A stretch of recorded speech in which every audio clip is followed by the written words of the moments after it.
Right now, though, what's about to happen is that the service will now move to the local cemetery where HHP Jabulani Zambo will be laid to rest. He died last week at age 38. And I was telling you just a short while ago that various people have been reflecting on his life and legacy. One of those people is a rapper and a colleague of our own here at ENCA. You know him as Blacklez from the hip-hop circles. Les, we speak to you at a very difficult time, not only for the industry, but for those of you who knew Jabba at a personal level. Talk to us about your relationship with him. Well, I met him many years ago. Jabba had this gift, before I even go on, of speaking and addressing people that he just met like he knows them. When I met him with a guy who I was in a group with called Envy. We were in a group called the Anvils. And we were performing at Baseline. And after the show, he came up to us and he said, "Yo, guys, this is mind-blowing." You know, he gave us all these, I think it was an anti-xenophobia event. And he had just released Harambe. And he came to us and just told us, you know, he liked what we were doing. And we had a conversation about life, music, and you know, he was speaking about how you never ever sell out in terms of what you're doing. If you believe in something, push for it. So that was my first encounter with him, just that grace that he gave us. And what did it mean to you guys as upcoming hip-hop artists to have someone who was already as famous as HHP was at that stage come to you and say, "You are doing well"? It was confusing because, I mean, someone at that level has no business coming down to your level. Well, that's how we saw it. I mean, he was just this colossal figure at the time, you know, this guy from Mafikeng, the pioneer of the Motswako movement.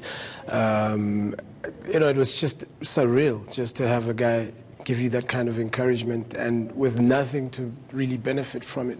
And it spoke volumes about the character of the man that he was, I suppose. Had you kept in contact between that first encounter and the later years? Yes, I mean, we continue to speak.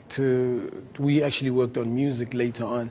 I mean, I've been on about 3 songs that he's been on. There's a song with DJ Big Boy, there's a song with Zakwe, Questa, myself, him, the late Pro, and there's a song, actually something that people don't know, Jabba's last recording, which was 2 weeks ago or so. His final recording is a recording that I'm on. I recorded the song 2 weeks ago. He recorded 3 weeks ago. So I got in and I heard his voice on the song and I was excited. It's a project that's being put together. It's a global project. And I happened to lay down my vocals on it. And a week later we hear that he had passed on. So I'm on the final recording that he's ever recorded, yeah. And what was it like to be around HHP in a creative space where, as you're saying, you're all laying down your verses and all of that, you're picking or deciding on beats. And here he is, this man who, at a very young age, was the face of a genre, and you were all around him in the same space on the same song. I'll tell you, it's difficult not to be a groupie around him. He's the way he works. I don't think I saw him write once. It was everything that was, you know, he'd conceptualize everything and then put it down. The rest of us were writing and he didn't write. It's almost like the guy had a vibe running through him. He had this ability to make everyone happy, those who were listening to the music and those around him during the recording sessions. And we were always just wowed by the fact that this guy seems to have just a constant vibe about him when he's in studio, and you could tell that music and creating is something that he genuinely not only just loved but enjoyed at the same time. Where were you when you heard that he'd passed, and how did you receive the news? I was on my way home, and then I got a phone call. Again, I was just slightly paralyzed, in denial. I think it took me a day. I didn't take any phone calls or anything like that because it was so confusing. I mean, 2 months ago, we were burying Pro Kid, and this. So I just thought it was some sort of prank until every news network was like running with it, and it was just confusing. It was a particularly shocking death, I think, because a week or 2 before he died, he'd done that radio interview. He was on Metro, freestyling, very upbeat about life, even though we know he'd battled depression very publicly over the last 3 years or so. How much did you, as an industry or as friends in the industry, know about his battle with mental illness? Yeah, I was aware of it. I mean, we had conversations, numerous conversations in studio, just about generally his frustrations about our industry. I'll tell you something, it's very difficult being an artist because it's almost as if you have to be Superman. You can't have any flaws. You know, a guy like Jabba would be going through what he's going through, yet make people so happy when, for long periods in his life at the time, he's not experiencing the same happiness he's giving other people. So being an artist is very difficult because people want you to put your best foot forward all the time. You are not allowed to have an off day. You are not allowed to drive a certain type of car or be seen in certain places. It's difficult to just be yourself because the pressure that comes with it is immense, especially if maybe the music is not rotating as well as it should. I mean, I don't think, you know, Jabba's got a strong enough legacy, and I don't think there was a struggle in terms of the finances or anything. I don't think there was anything of that sort because his legacy is very, very strong.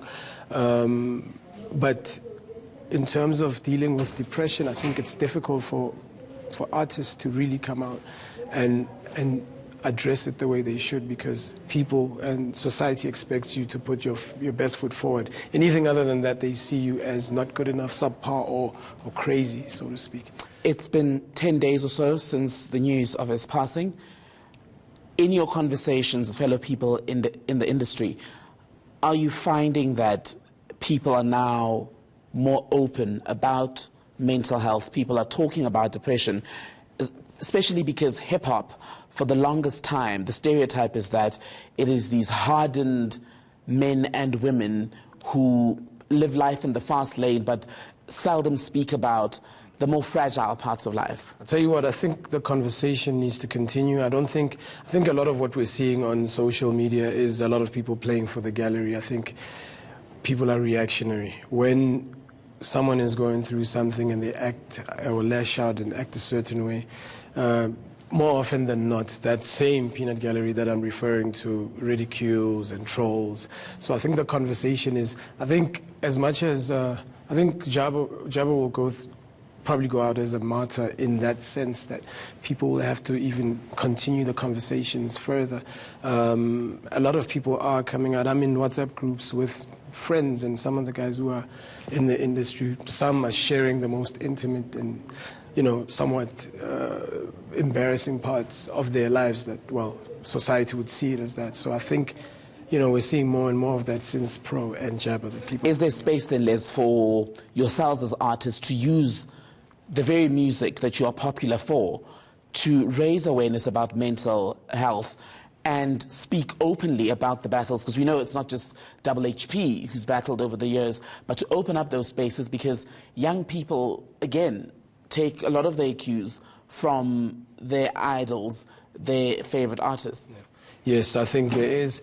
Whether or not a lot of the artists are open to that because it might affect their commercial gains and their success, that's another story altogether. There is space. I think if you look at the likes of Tupac, they addressed a whole range of issues, and I think there is space to do that. It just depends on whether we have enough gumption as artists to take that route and say, okay, we're going to build instead of destroying.